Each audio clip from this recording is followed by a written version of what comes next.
semuanya, selamat datang di podcast Ino Talks.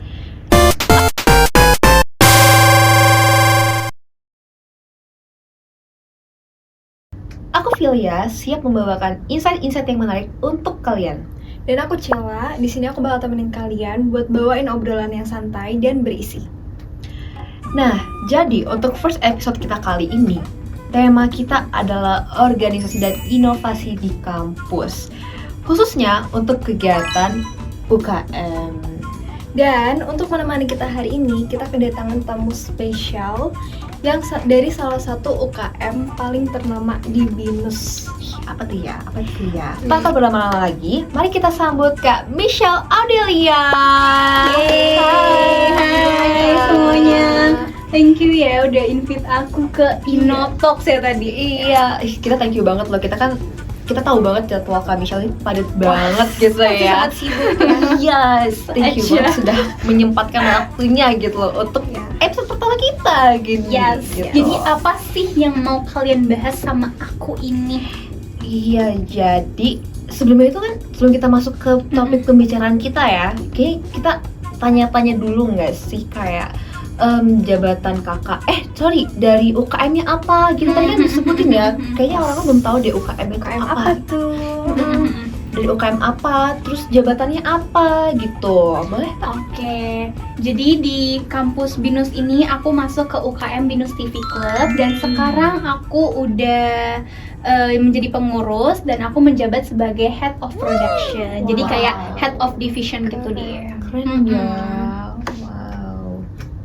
Nah, untuk di UKM itu tuh fokusnya apa sih Kak?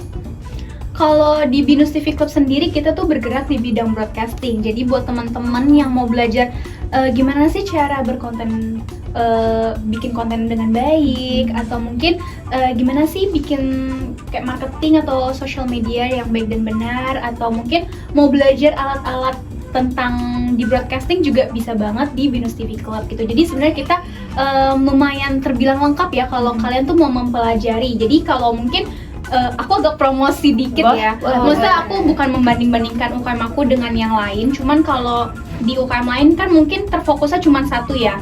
Nah kalau kita itu terfokusnya emang banyak. Cuman kita tetap Satu-satuan gitu ya. Iya, terus kita juga belajar fokus juga, maksudnya enggak yang kayak ini di bidang ini kita lebih fokus yang ini, enggak gitu. Jadi kita juga tetap fokus di technicalnya, kita fokus di belajar broadcastingnya gitu-gitu.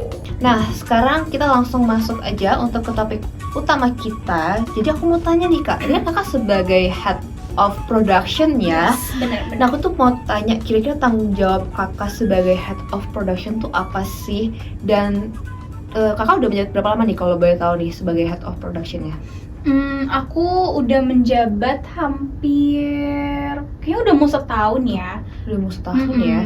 Nah, kira-kira selama menjabat sebagai Head of Production tuh ada nggak sih challenge yang Kakak alamin sendiri, kayak misalnya baru atau kayak ada kesulitan tersendiri gitu? Boleh dong diceritain gitu. Tadi kamu nanyanya yang pertama tadi tanggung jawabnya apa ya? Iya, tanggung jawabnya. Mungkin aku menjawab yang apa sih tanggung jawab aku sebagai Head of Production. Yang pertama pasti aku mengkoordinir semua pekerjaan staff-staff aku. Jadi tuh kita di production sendiri kan kita mempunyai beberapa tugas ya, beberapa tugas yang emang udah di-assign oleh presiden kami ke setiap divisinya gitu. Dan kita tuh mendapat beberapa project. Dan aku tuh juga yang pastinya kan kita bagi-bagi ya ke aku dan ke tim aku gitu. Dia tugas aku kayak bertanggung jawab, kayak aku harus ngecek nih tugas kerjaan mereka tuh dikerjakan dengan baik dan benar atau tidak. Kurang lebih seperti itu. Terus kalau ditanya hambatan, pasti ada ya hambatan, kayak kalau misalkan staff aku nih lagi kalau lagi kesulitan untuk memutuskan sesuatu, pasti kan nanyanya ke headnya ya. Dan aku tuh juga nggak bisa ketanya siapa-siapa guys.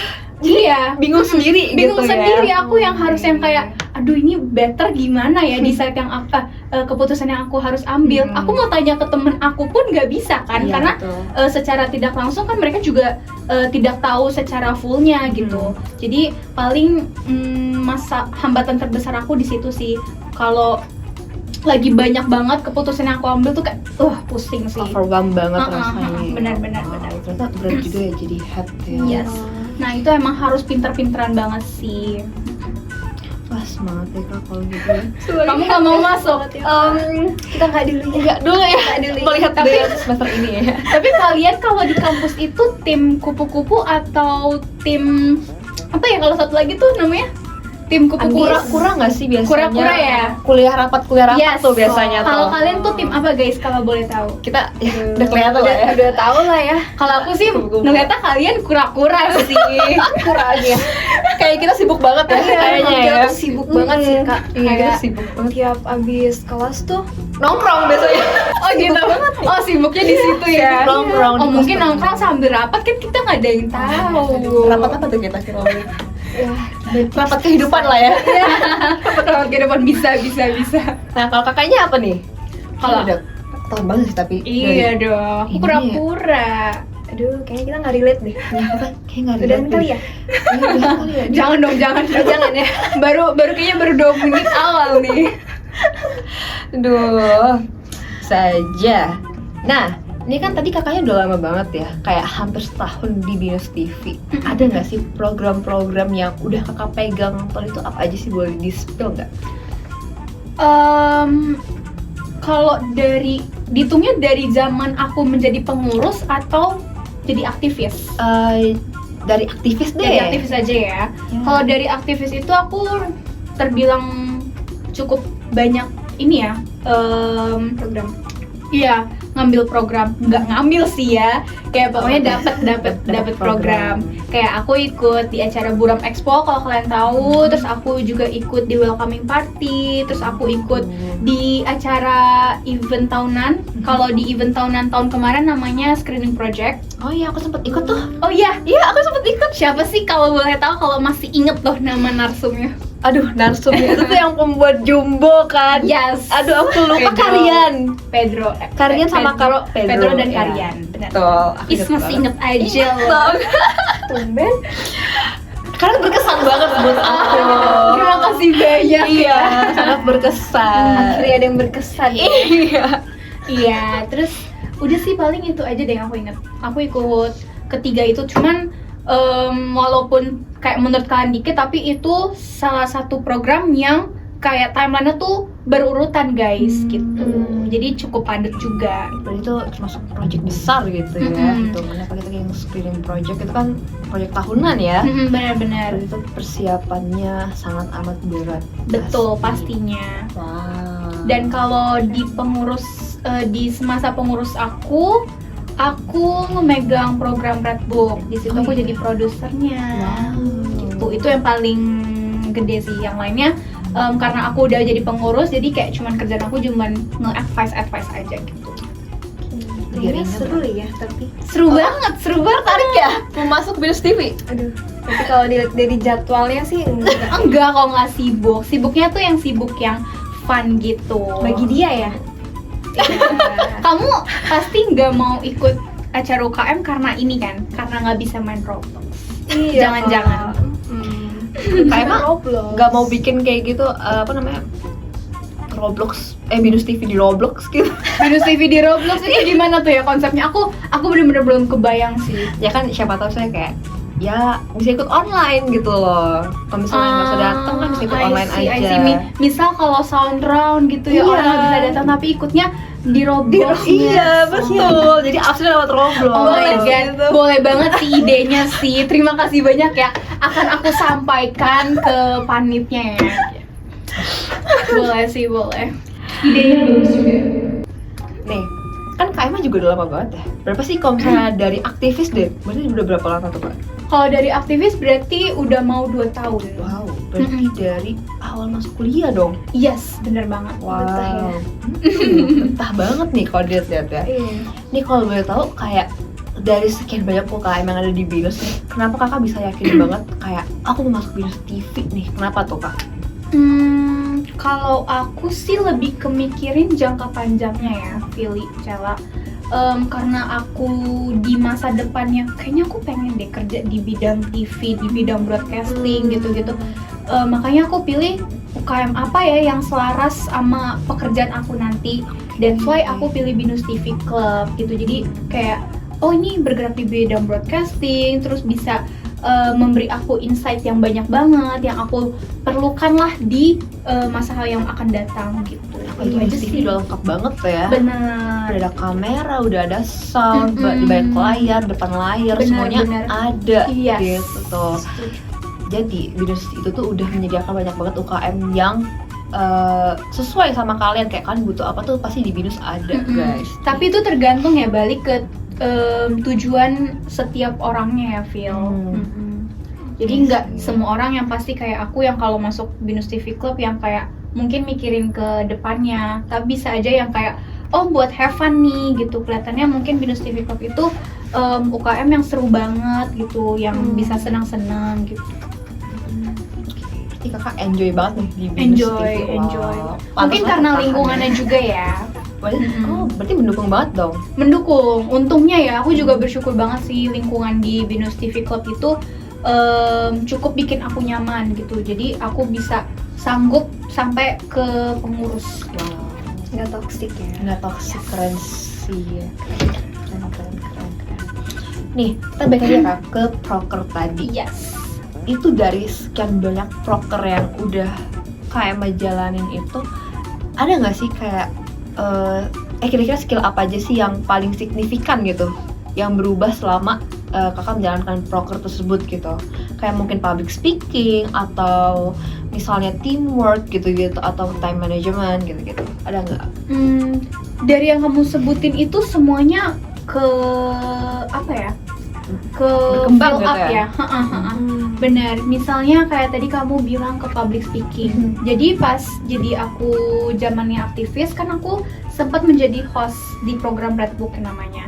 Nah di situ tuh awalnya sebenarnya aku nggak mau jadi host karena aku tuh tipe yang kayaknya aku lebih suka cocok di belakang belakang layar layar. aja deh Oh. gitu. Sebenarnya aku mungkin kalau teman-teman lihat aku tuh kelihatannya extrovert, cuman Iya. aslinya aku introvert. Masa Aku sih? nggak sepede itu di depan kamera seperti saat ini gitu. Berarti takut dong sekarang, apa kita udah aja ya? Rasanya nggak nyaman. Ini program kalian loh. Aku lanjut lagi ya. boleh. Jadi ya gitu. Terus ada satu orang yang kayak ngebujuk aku kenapa nggak coba. Terus aku iseng lah coba dan ternyata oh gini ya skill aku kalau di depan layar. Ternyata aku bisa loh gitu. Jadi dari situ aku cukup mulai percaya diri gitu. Terus soal teamwork, di teamwork kan pastinya aku bekerja sama dengan orang-orang yang karakternya berbeda banget ya sama aku. Terus dari karakter, sifat gitu-gitu ya. gitu-gitu itu kan beda banget ya. Terus aku juga bekerja dengan region lain. Aku bekerja dengan region Alam Sutera dan Bekasi. Jadi kayak aduh, nih orang jauh. Aku harus gimana ya nge-teamworknya. Jadi kayak harus nge-decide-nya tuh kalau lagi rapat enakannya di mana ya? Karena kan harus mikirin teman-teman yang dari Bekasi. Nggak mungkin dong datang ke Alam Sutera kan jauh Betul, jauh banget banget. gitu. Terus kalau misalkan ketemu karakternya yang 180 derajat terbalik sama aku, Aduh. itu kan pasti kesel banget ya. Capek Nah, aku tuh juga harus yang bisa nge-manage itu gitu. Pernah banget loh aku ketemu orang yang ngeselin banget dan kayak masa nggak cocok ya cara kerjanya sama aku. Cuman mungkin profesional aja ya, makanya aku untungnya kuat sampai saat ini. Wow. Gitu. Bisa ya profesional kayak gitu. Nah, mungkin itu kelebihannya. Jadi aku belajar kayak oh ini orang tuh ada loh yang begini gitu. Kadang tuh orang Jadi kan terbuka sifatnya tuh ya. iya, kadang kan kita nggak tahu ya, ternyata ada loh orang yang kayak gini gitu kan. Kira cuma cerita-cerita orang doang. Bener. Beneran ada orang Bener. sengeselin ini gitu. Kalau di UKM aja ada, tidak menutup kemungkinan di dunia kerja juga ada yang Yes. lebih parah kan. Betul. Gitu. Jadi udah terlatih ya mental dari sekarang ya Kak ya. Nanti kita kaget dong tuh kalau Iya. kita ketemu. Iya. Terus kalau yang lainnya mungkin di masalah teknikal, aku tuh nggak pernah banget nyentuh kamera gitu-gitu.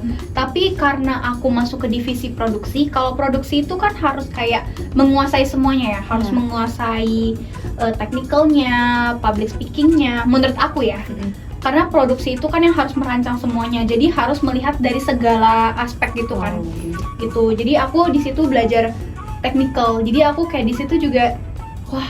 Oh ternyata pakai kamera tuh ternyata ada settingannya loh. Aku pikir selama ini asal record, asal cekrek-cekrek, ternyata ada settingannya gitu. Begitu juga dengan audio dan lain-lain dan lighting gitu-gitu. Jadi tertarik ya masuk Binus TV. Belajar kayak gitu seru juga kayaknya ya. Guys jangan omdo doang gitu. Tapi kita udah nggak bisa. Iya kita udah nggak bisa nggak sih Kak Terlanjur sekarang? kupu-kupu kita ya. Iya kita udah semester 5 lagi udah mau magang gitu.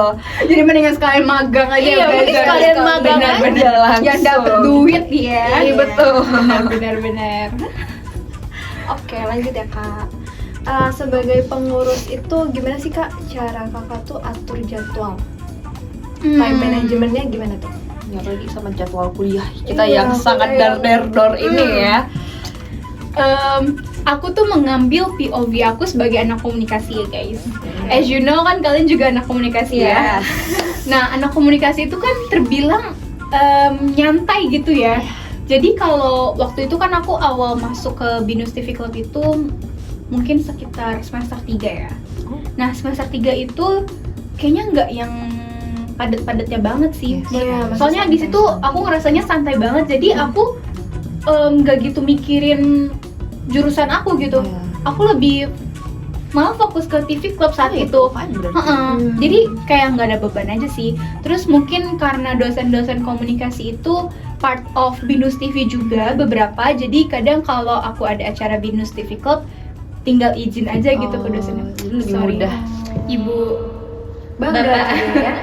Kalau ini Nggak. pakai UKM ya. Iya enak tuh kayak gitu. Di semester 5 ini kan Gimana nih? Der dong. iya kayak tiba-tiba UTP-nya brok Banyak banget nih ya, syuting Iya, proyeknya banyak banget. Ditambah aku kan jadi pengurus, tanggung jawabnya makin lebih kan. Nah itu time management aku pinter-pinteran prioritas aja sih. Kayak sekarang nih misalnya, kan sekarang aku lagi banyak project kuliah ya.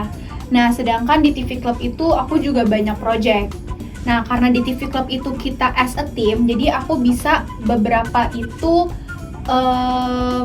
assign ke timku untuk kayak tolong ya di backup dulu gitu, karena mungkin project aku di kampus ini deadline-nya lebih mepet gitu daripada di TV Club gitu, atau mungkin sebaliknya kalau di TV Club lebih mepet mungkin aku bisa assign ke teman-teman kampusku kayak guys tolong backup gitu. Jadi pinter-pinteran priority itu aja sih. Benar. Terus dari semua kegiatan kakak nih di UKM, apa sih kegiatan yang paling memorable gitu? Yang bikin kakak tuh bangga gitu ikut UKM kakak? Kalau memorable tuh banyak. Mungkin aku sebutin salah satunya aja kali ya. Kalau paling memorable itu di saat aku dapet proker yang all region itu kayak misalnya waktu itu aku dapet program kerja welcoming party. Di situ kan gabung ya sama Alsut sama Bekasi. Di situ aku kenalan sama teman-teman Bekasi dan Alam Sutra, dan aku tuh jadi akrab gitu sama mereka. Itu kayak jadi memorable aja sih. Terus habis itu karena aku di situ dapatnya event tuh yang kayak bener-bener otaknya dari sebuah acara ya. Jadi situ aku kayak bener-bener jadi bonding banget sama mereka, sering ketemu sama mereka, sering rapat sama mereka. Jadi seru banget deh gitu kalau setiap ketemu sama mereka tuh gitu. Mungkin bukan lebih ke apa ya, bukan peristiwanya, tapi mungkin lebih ke orang-orangnya gitu yang membuat aku memorable aja sih. Orang-orangnya sangat TV Club itu sangat amat ini ya, positif gitu loh vibes-nya ya. Dari all aku region. denger nih UKM lain kayak banyak juga ya yang kayak lingkungannya nggak baik gitu, agak toxic gitu ya. Mungkin emang di setiap UKM kan emang ada yang kayak ada positif negatifnya kali ya. Dan tentu di Binus TV Club pun ada negatifnya, mungkin ya nggak kumbar aja mungkin ya. Balik lagi juga tergantung orang ya. Tergantung orang. aja. Oke, terus bagi freshman nih, Binusian, calon Binusian, boleh dong Kak kasih masukan ke freshman gitu buat dorongan mereka lah kalau buat join ke TV Club. Apa ya? Kalau aku sih orangnya lebih ke kalau selagi kamu mempunyai apa ya, tujuan kamu Potensi. bukan. Kalau potensi berarti Binus TV Club hanya menerima orang-orang yang berpotensi Potensi dong. Aduh, gimana belajar. Iya, masa Oke. kalau kamu emang bener-bener tertarik di dunia digital, di dunia social media, di dunia Broadcasting. modern gitu-gitu, pokoknya ya broadcasting, ya boleh banget gitu masuk Binus TV Club karena di situ kalian bisa belajar banyak guys. Kalian bisa belajar, tadi aku udah sebutin kayak kalian bisa belajar technical, kayak kalian bisa belajar alat-alatnya, kalian bisa belajar gimana sih cara berkonten baik dan benar, gimana cara jadi kayak tim marketing, kayak social media yang baik Jadi dan smart benar. viewers. Jadi smart viewers bisa juga. Terus kalau kalian pokoknya kalau tertarik dengan broadcasting bisa banget ke Binus TV Club. Sesuaiin aja sama tujuan kalian. Soalnya buat apa nggak sih kalau kalian tuh masuk tapi kayak gak ada yang kalian mau di situ. Menurut aku sayang Gak ada banget. gairahnya gitu ya. Benar, karena rugi banget guys, rugi di kita dan rugi di kalian gitu. Bener sih. Kayak kita ya. Iya. Rugi ya kalian ya. Agak misal sih ya dulu sempat tidak tertarik untuk masuk gitu ya. Iya. Begitu udah ada ini info, aduh pengen lagi. Tapi gitu. jadwalnya sudah tidak bisa. It's gitu. okay guys, mungkin emang ada di depannya, ke depannya ada jalan yang lebih baik lagi. Oke, pertanyaan terakhir ya Kak. Boleh. Boleh kasih masukan nggak ke calon freshman Binusian, tips and triknya biar jadi mahasiswa yang berorganisasi gitu? Kalau teman-teman freshman mau masuk ke dunia organisasi, saran aku dan masukan aku, pokoknya kalian, aku cuma bisa bilang tetap semangat, pinter-pinter atur waktu, pinter-pinter atur tenaga, itu penting banget. Jaga kesehatan, jaga mental. itu aja sih dari aku. Itu udah paling penting. Oke, tuh dengerin ya calon Binusian. Nah, mungkin itu pertanyaan terakhir dari kita nih ya Kak ya. Dan kayak segitu dulu deh obrolan kita kali ini ya. Dan jujur aku sangat amat senang karena obrolan kita sangat amat berbobot dan bagus gitu ya. Apalagi bintang tamu kita sangat amat spesial gitu. Terima kasih banyak Kak Emma. Terima udah kasih mau juga datang. sudah Ngelakuin ngelakuin aku aku. sibuk ya. Iya. Sebagai head of production ya, sibuk banget. Kita jadi lebih paham tuh tentang berorganisasi ini. Iya, keren. Dan pasti akan sangat membantu buat para calon Binusian yang nanti mau masuk ke UKM yang ada di Binus. Yes. Gitu. Nah, mungkin segitu dulu ya Kak ya. Kita bakal lanjut di next episode dengan narasumber yang berbeda lagi ya. Stay tune ya guys. Ya, bye-bye.